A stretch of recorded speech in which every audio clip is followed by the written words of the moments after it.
Like I said this morning, I like starting with the ham sandwich example because it's something you can visualize pretty easily. Uh, we've got our recipe for making ham sandwiches. We've got one slice of ham.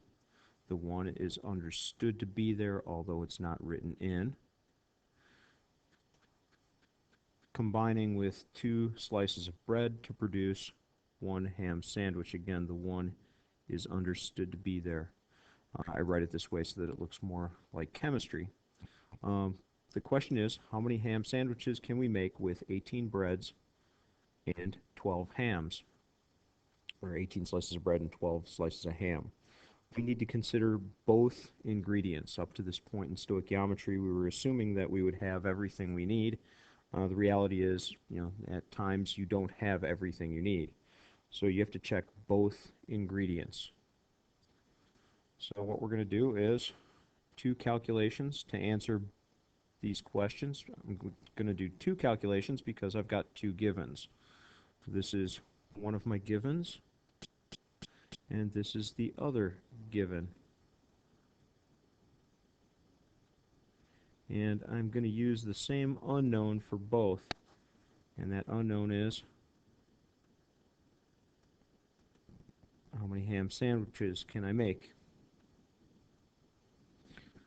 So I go ahead and get started here with my givens. 18 slices of bread times the ratio of bread to sandwiches. Well, it takes, for every 1 ham sandwich, it takes 2 slices of bread.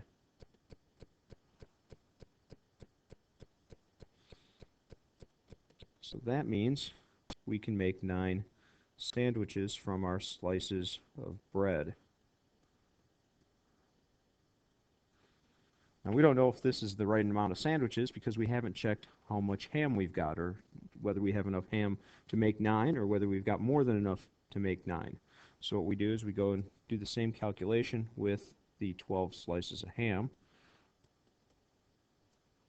12 slices of ham. Again, I need some sort of relationship between ham sandwiches and the ham. Although I didn't box it in last time, here's what I'm looking at for this ratio: ham sandwiches to ham.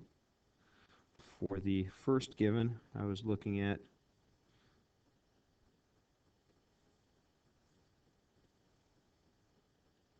bread to ham sandwiches. Well, for the ham to ham sandwiches, it's a 1-to-1 ratio. For every 1 ham sandwich, we need 1 slice of ham. Kind of a skimpy sandwich, but that's the way I make them. Keeps it simple. So that means we can make exactly 12 ham sandwiches based on the slices of ham. Now, obviously, we can't make all 12 because we're going to run out of bread. The maximum amount of ham sandwiches we can make is the 9. We are limited. In other words, we can't make any more because we run out of bread. So this is the number of sandwiches that can be made.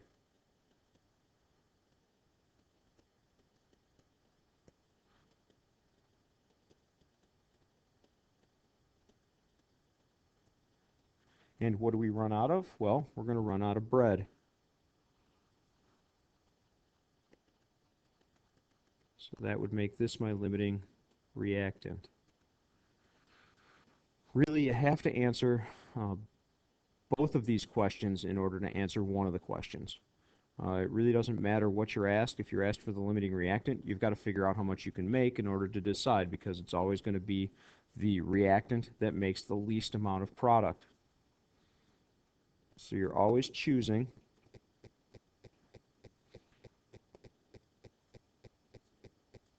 the least amount of product made.